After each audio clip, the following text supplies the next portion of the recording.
Hello, welcome to our new unit on waves. In this first section, we are going to answer the question, what is a wave? We're going to look at the different types of waves, the properties of waves, and the mathematics of waves. So let's start with that question. What is a wave? So a wave is a vibration that carries energy from one point to another without transmitting matter.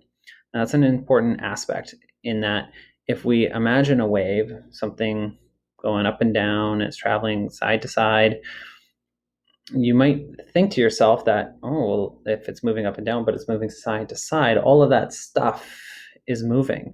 Where in fact, all that is moving from side to side is the energy, but the particles themselves are not being transmitted. They're maybe moving up and down, but once that wave is passed, they are back where they started. They're not moving along with that wave. We'll see that more in a couple of simulations shortly.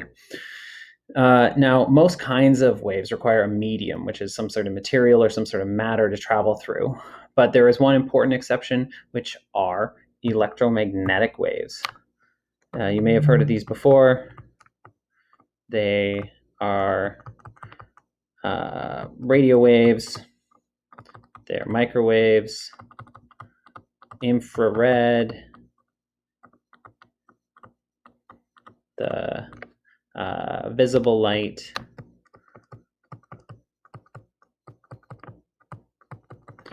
UV, ultraviolet, X-rays, and gamma rays.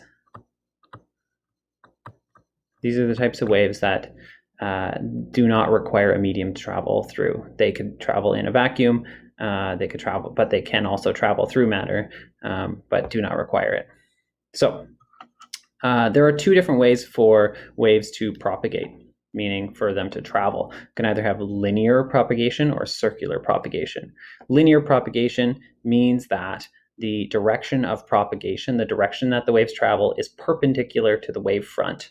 A wave front being if you were to just draw a line across a wave and you were to then see, okay, let's draw some lines perpendicular to that line, that straight line, that would be the direction that they would be traveling, as you can see here in this first picture. Whereas a circular propagation means that all of the waves are propagating in circles away from some source. And we can think of each of those in terms of water. The linear propagation would be like waves coming into the ocean, from the ocean to the shore, whereas circular might be you drop a pebble in a pond and the ripples propagate outwards in a circular fashion. We also want to look at the two types of waves. One is longitudinal waves, and in longitudinal waves, that is how the energy moves and the particles move in relation to each other. So for a longitudinal wave, the particles move side to side and the energy travels side to side. And you can think of it like a slinky. You can think of it like this. If the energy is moving this way, the particles are moving parallel to that energy. Some examples of this are sound waves. Sound waves travel like this. When I'm talking to you right now, it's coming through your speaker. It's vibrating the air particles back and forth, and those vibrations are hitting your ear. Your eardrum is vibrating back and forth, and your brain is interpreting what those vibrations mean. And so that's how you're hearing my voice, this longitudinal wave, this air pressure happening. And another type of longitudinal wave is a P wave. If you know about earthquakes, there are P waves and S waves, and there's another type of wave that I'm forgetting, but P waves specifically are longitudinal waves where the energy and the matter are moving in the same direction. When you look at a longitudinal wave, you can see two different points. You can see compressions where the particles are being squished together, and you can see rarefactions where the particles are being stretched apart. I'll show you a simulation here. Here is a longitudinal wave. So what you can see is you can watch these lines where you have all these compressions. The compressions sort of look like these waves moving along. You can also see the points in between the two compression points where particles are being spread out. And you can also see individually, we have some highlighted points here, a couple red points. Let's watch this guy. This guy's moving back and forth. He's being compressed with his little neighbors when a compression comes by, and he's being stretched away from his neighbors when a rarefaction comes by. But notice that he's not moving, he's not following along with the wave this whole time. The matter is essentially staying in the same place, whereas the energy is traveling. So that's what we're saying in that a wave transmits energy, but it doesn't transmit matter. The matter stays where it is once the wave has passed through it. The other type of wave is what's called a transverse wave. Transverse wave transmits energy by moving particles up and down while the energy moves side to side. So while the energy is moving in this direction, the particles are moving up and down. And this is how I like to remember the difference between a longitudinal wave and a transverse wave. This diagram I just drew makes a T shape for transverse. The energy moves side to side, the particles move up and down. So that means it's a transverse wave. A guitar string would do this. When you pluck a guitar string, if you see it in slow motion, the guitar string is vibrating up and down, but the energy is moving along the string. I'll show you another simulation here of a transverse wave. So I'll hit play. This is a transverse wave. You can see each of these dots represents the particles of this string. We can see that the dots, I'll do this in slow motion. Watch this green dot here. It's moving up and down. It's not moving side to side, but if we see the waves, here, and I'll even increase the frequency so we can see this a little better. We can see these waves are flowing to the side, even though individual particles are only moving up and down. So this wave is not transmitting matter, it's just transmitting energy.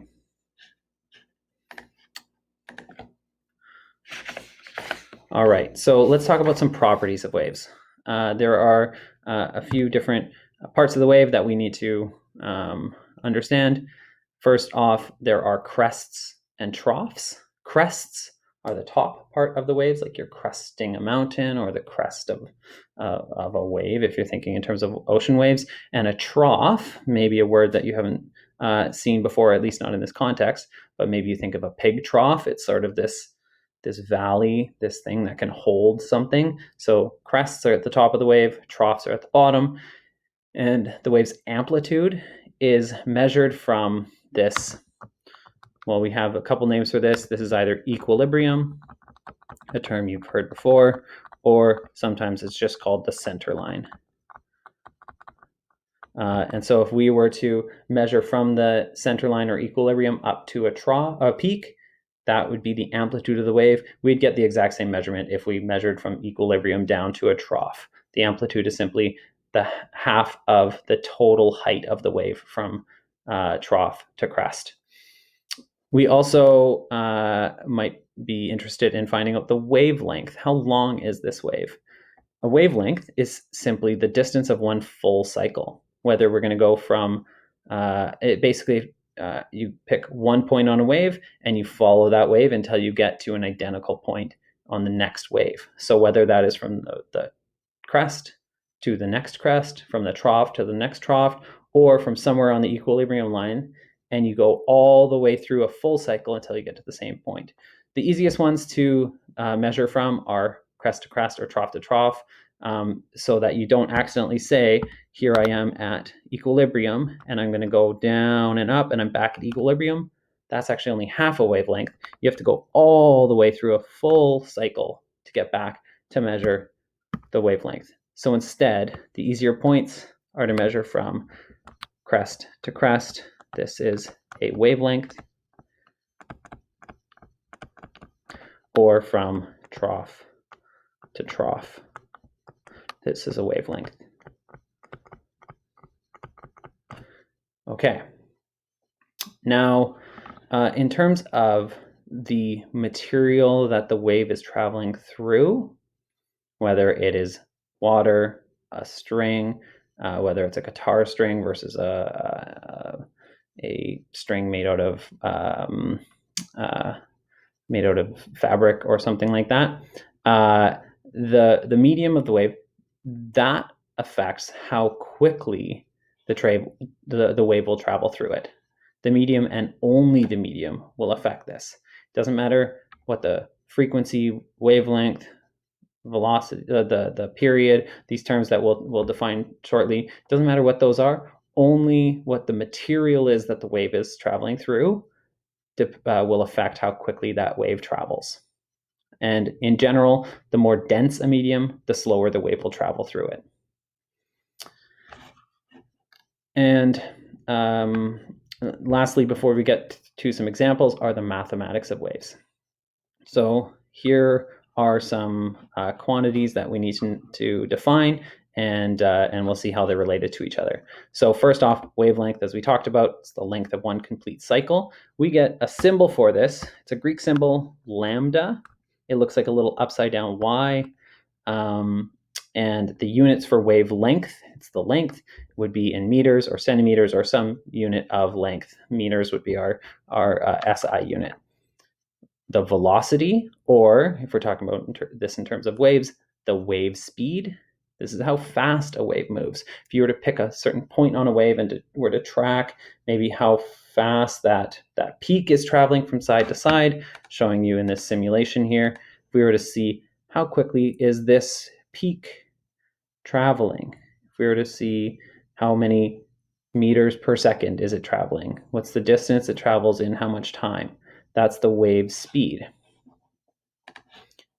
And so, as I said, that the symbol for that is V, like velocity or speed, and the units would be meters per second, centimeters per second, kilometers per hour, whatever units for speed are.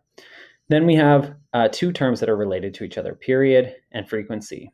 And these are the trickiest ones to remember which is which. Period is the amount of time it takes for one wavelength to pass. So that means if you were to stand there and a wave was to come by you, you were to see there's a peak that just passed by me. When does the next peak come? You look at your watch and you say that took 3 seconds for that crest, from one crest to the next. That's the period. That's how much time it takes for one wavelength to pass. The symbol for that is capital T, and we have units of seconds, minutes, etc. How I like to think of that is the period is how many seconds per wave, or seconds per wave. Whereas frequency is how often each crest occurs. So this would be waves are passing by you and you're looking at your watch and you're seeing that 1, 2, 3 waves just passed you in 1 second. That means that there are 3 waves per second. This is how often each crest occurs. And so this has a symbol of lowercase f. The units are hertz, which basically means per second. So if we were to say that frequency is waves, I can't draw a W, waves per second, or waves per second,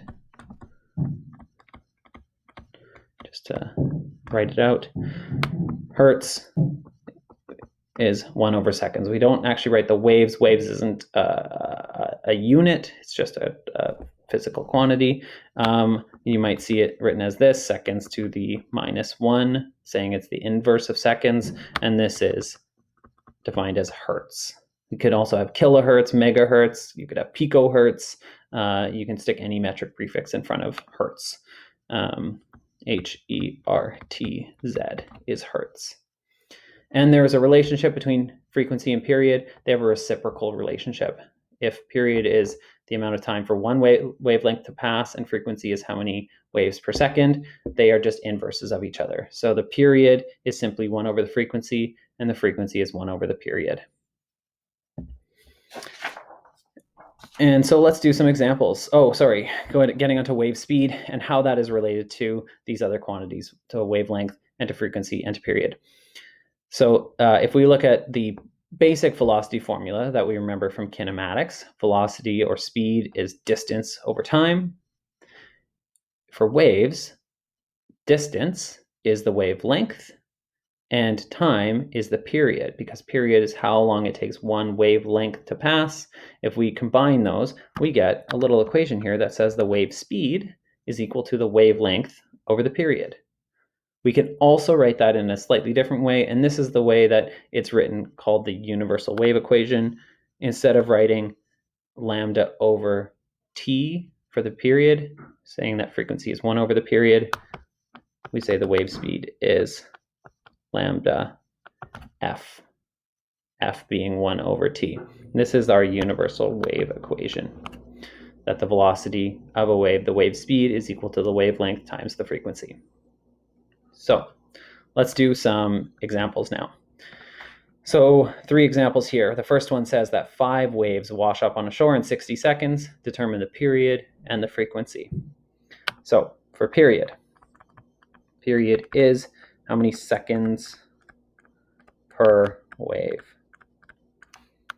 So to do this, we say, well, if it's 60 seconds for 5 waves, that means that the period, how many seconds per wave? Well, 60 divided by 5 is 12 seconds. It's 12 seconds per wave. We don't write the per wave in the answer. A period is measured in seconds, but it means seconds per wave. It's how many seconds per wave. Whereas frequency, this is how many waves per second. So we have 5 waves in 60 seconds. So that means that we have 1/12 of a wave per second, which means in the units for we like to use for frequency, 1/12 hertz. So we have 1/12 hertz, which you notice is the reciprocal of the period. We had 12 seconds for the period, 1 over 12 hertz is the frequency. Okay, another example, a water wave is generated with a frequency of 2.1 hertz, 2.1 waves per second, and a wavelength of 5.3 meters. So what is its speed? How fast are these waves traveling? So using our universal wave equation, velocity, wave speed is lambda, let me draw that again, lambda times the frequency, the wavelength times the frequency. The wavelength is 5.3 meters. The frequency is 2.1 hertz. I'm going to rewrite this before I calculate this. 5.3 meters times 2.1, 1 over seconds. That's what hertz means. And the reason I did that is now we can see that we have meters on top and seconds on the bottom, meters per second. And what that gives us, 5.3 times 2.1 is 11.13 meters per second. These waves are traveling at 11.1 meters per second. Now, if instead we generate a wave with a frequency of 4.2 hertz, what will be the resulting wavelength? So there's one important point to consider is, what's the wave speed here? We now have the frequency is different. We're looking for the wavelength. Well, we remember from earlier that these waves are traveling in the same medium. Whether or not they are going at 2.1 hertz or 4.2 hertz, they're both traveling in the water, and the medium is the only thing that affects the wave speed. So if they're traveling in the same medium, they're going to have the same wave speed. So this means that the speed of these waves is 11.13 meters per second. And so using that information and the universal wave equation, we can see that the wavelength is going to be the velocity, the wave speed of these waves divided by the frequency, 11.13 meters per second divided by 4.2 hertz, which I'm going to write as 1 over seconds. If you check it out, you can see that the seconds will cancel, and we're going to be left with 2.65 meters. notice that when you double the frequency, you get half the wavelength. We had a wavelength of 5.3 meters. Now we have a wavelength of 2.65 meters when we doubled the frequency. Interesting. Okay, one last example. A wave has a speed of 0.5 meters per second and a wavelength of 2 meters. What is its period? Okay, I'm going to do this in two different ways. First way is I'm going to find the frequency using the wave equation, universal wave equation, and I'm going to use the frequency to calculate the wavelength. So the first, say the frequency is the wave speed divided by the wavelength, 0.5 meters per second, and the wavelength of 2 meters. So this has a frequency of 0.25 hertz, and the period is simply 1 over the frequency. So it's 1 over 0.25, which is 4 seconds. It means we have 4 seconds per wave. It takes 4 seconds for one wave to pass by. The other way we could do this is we could sub in to our universal wave equation for frequency. Frequency is equal to 1 over the period. And so we get this. Velocity is wavelength over period. So rearranging that equation, we get that the period is the wavelength over the velocity. Wavelength of 2 meters, velocity of 0.5 meters per second, and we get a period of 4 seconds. Okay, that's it for this section. I will see you in the next video. Take care.